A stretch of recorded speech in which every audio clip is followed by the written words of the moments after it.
Analyst firms estimate the average cost of downtime is more than $5,600 per minute. That's over $300,000 per hour. But that's just the tip of the iceberg. The financial impact these incidents can have on a company's reputation is often measured in the millions and can take years to overcome. The good news is that you can significantly reduce your risk of operational disruptions by conducting a business impact analysis, which will help you clarify your critical business processes and evaluate potential impacts. It'll also help you inform your mitigation and response plans and maximize the ROI you get from preparedness efforts. This video will cover everything you need to know about a business impact analysis, including what it is, key benefits, step-by-step instructions, and how to achieve optimal results. I'm Peter Steinfeld, Senior Vice President of Safety Solutions at Alert Media. A business impact analysis, also known as a BIA, can transform your business when executed properly. In this video, I'll share insights on how to use a BIA to strengthen your organization's resilience. Plus, I'll help you get started on this analysis with our downloadable template. First, let's explore what a BIA is and how it works. A business impact analysis is a foundational element of effective risk management and business continuity planning. It's a systematic process for identifying and evaluating the potential effects of disruptions to critical business operations. By conducting a BIA, you gain a comprehensive understanding of your organization's risk profile, the potential impacts of those risks, and a clear roadmap for maintaining business functions during disruptions. A BIA involves analyzing your organization's key functions and processes to determine which are essential for continued operation and how interruptions might affect them. This analysis begins by identifying critical functions, the essential processes your organization relies on to operate effectively. For example, a parts manufacturer has good reason to understand the impact of an assembly line failure. Similarly, a big box retailer would want to detail the impacts of their point-of-sale terminals going offline. The next step is to determine the dependencies that support these functions, such as key personnel, technologies, facilities, or suppliers. Once you understand the ins and outs of these processes, you can identify the risks and impacts of a disruption, considering operational, financial, legal, and reputational consequences. Each step builds on the previous one, creating a clear picture of what's most important to protect and how disruptions would ripple through your organization. This analysis ensures you can prioritize recovery efforts where they'll make the biggest difference. A BIA works best when integrated with other preparedness activities. Let's look at some of the overlapping processes and how they differ. With business risk assessments, you identify potential threats and their likelihood. The business impact analysis determines the impacts of disruptions on various business functions. With disaster recovery planning, you develop strategies to recover quickly after incidents and emergencies. And business continuity planning outlines procedures to maintain operations during disruptions. Together, these elements create a robust strategy to protect your organization against a wide array of threats.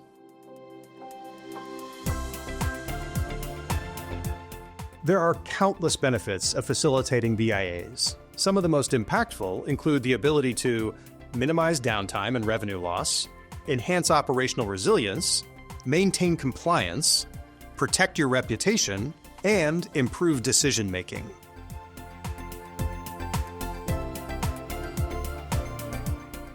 Now let's dive a little deeper into how to facilitate a business impact analysis.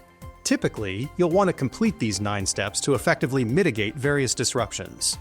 Let's break them down. Step 1. Define the scope and objectives. This step kicks off essential preparation tasks. Start by clarifying what you aim to achieve with your BIA. Determine which parts of your organization you will include. This could be specific departments, processes, or systems. At this phase, engage leadership to ensure alignment with organizational goals. Step 2. Gather information. In this next step, you'll want to collect data through interviews and surveys. These are a great way to engage with department heads and key personnel. Document review. This is when you analyze existing policies, procedures, and previous incident reports. And observation. Make sure you fully understand daily operations and workflows. Use standardized questionnaires for each method to ensure consistency in the information that you gather. Step 3. Identify critical business functions. Identify and document all key business functions that are essential for your organization to operate successfully. For each function, consider the following. Core operations. Which activities directly impact your ability to generate revenue, deliver services, or maintain compliance? Stakeholder impact. Which functions have the most direct effect on employees, customers, and partners if disrupted? Prioritization. Rank these functions based on their criticality to the organization, focusing first on those that would cause the greatest impact if unavailable. Let's use the example of a cloud hosting company committed to providing uninterrupted IT services to customers. The BIA team would determine that the company's essential processes include data hosting services, cybersecurity monitoring, employee payroll, client help desk support, and monthly invoicing. They've prioritized them in this order based on which disruptions could lead to the most significant customer losses and reputational damage. As we move forward and discuss the next steps, it would help to have our business impact analysis template handy. It's free to download, so you might want to pause the video here and follow the link in the description. The template includes instructions for completing every step of the analysis. Step 4. Determine dependencies and vulnerabilities. Before we can dig into specific risks and impacts, we need to understand what resources these critical functions depend on. This includes both the direct requirements for each function and how functions affect one another. In the case of our example company, if data hosting services failed, the client help desk support might also become inoperable because the systems they rely on are down. By mapping these relationships, you gain a clear picture of the potential ripple effects of a disruption. Consider these types of dependencies. Personnel. Which roles or teams are essential for each function? Are there any specialized skills or knowledge that may not be easily replaced? Technology and equipment. Which hardware, software, and other systems are required? Are there any unique tools that cannot be easily replaced or substituted? Suppliers and partners. Which external vendors or service providers are critical? What risks are associated with supplier failures or delays? Facilities. Which physical locations or infrastructure are necessary? Be sure to also consider alternative sites or backup systems. You can use tools like flowcharts or matrices to visually map dependencies and interdependencies. This helps clarify risks and highlights areas where a single failure could have widespread impacts. Step 5. Establish recovery objectives. Now that we've clarified the critical process dependencies and operational risks, we need to decide the maximum acceptable loss as we work to recover impacted systems. A recovery time objective, or RTO, is the time frame you identify as acceptable for this process to be non-operational in the worst-case scenario. For example, the cloud hosting company might determine the maximum acceptable downtime for data hosting services would be just 1 hour. Beyond that point, the loss is just too great. And the team will build mitigation and recovery strategies to ensure no potential threats will compromise the system beyond that threshold. Similarly, a recovery point objective, or RPO, is the maximum amount of data loss the company considers acceptable. You're quantifying the RPO in terms of how far back in time that data goes. Step 6. Assess potential impacts. Once you've established RTOs and RPOs, you're ready to focus on the business impacts. For each critical business function identified, assess the potential consequences of a disruption. Use both qualitative and quantitative measures to evaluate the severity and duration of the impact. Consider the following areas. Operational impacts. Determine how disruptions would affect your ability to meet customer or contractual obligations. Employee impacts. Assess how a disruption affects your workforce's ability to perform their roles, as well as their safety and morale. Legal and regulatory impacts. Identify any compliance risks or legal ramifications that might arise.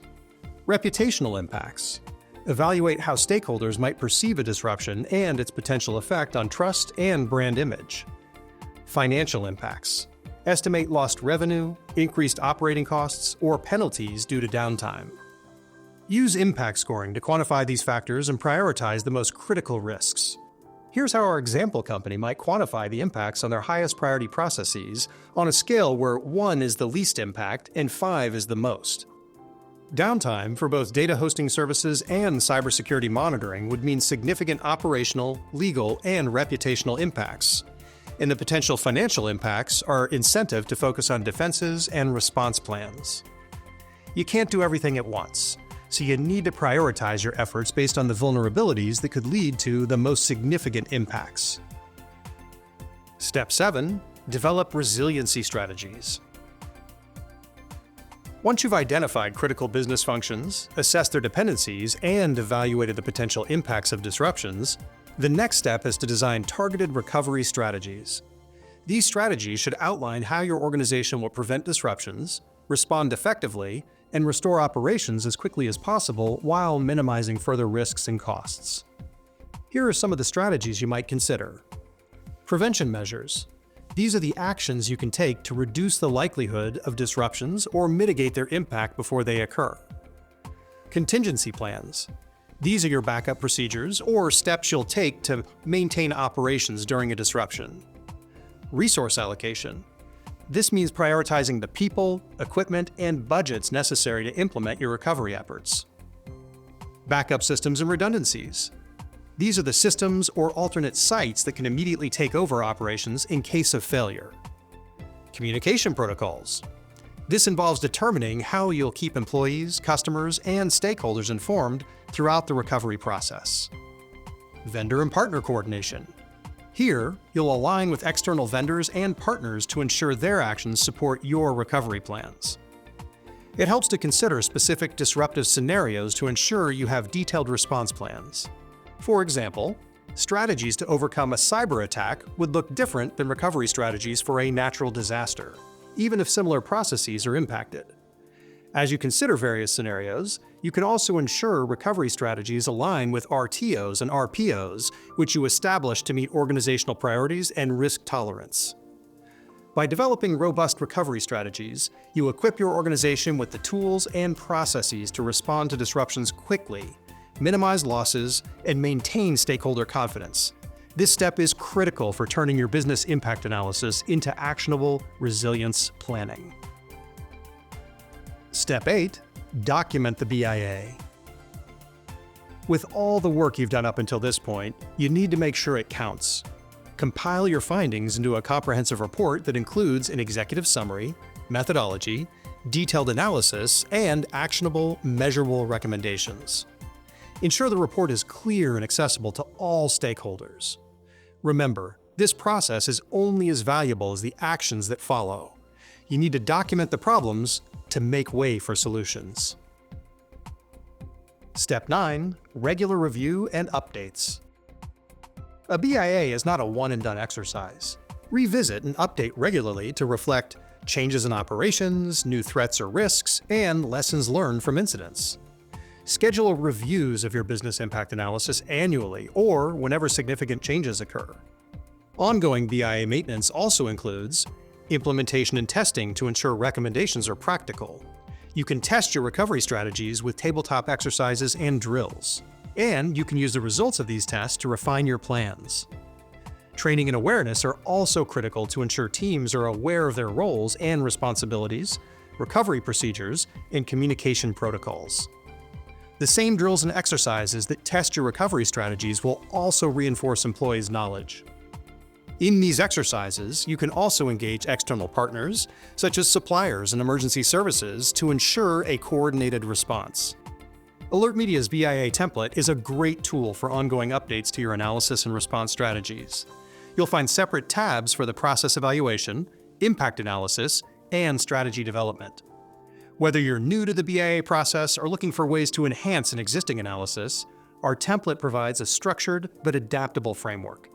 If you haven't done so already, download our business impact analysis template in the video description. It's a quick and easy way to get started and stay organized throughout the analysis. I'm sure you've heard the saying, "An ounce of prevention is worth a pound of cure." A business impact analysis is a perfect example of this. Incorporating a BIA into your organizational strategy isn't just about compliance or risk management. It's about ensuring resilience and maintaining trust with your employees, customers, and stakeholders. By proactively identifying potential impacts and planning accordingly, you're not only safeguarding your operations, you're also building a resilient organization capable of thriving amidst uncertainty.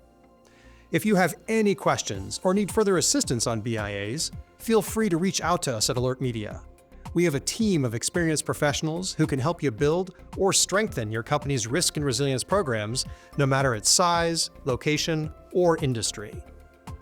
Thank you for joining me, and stay safe out there.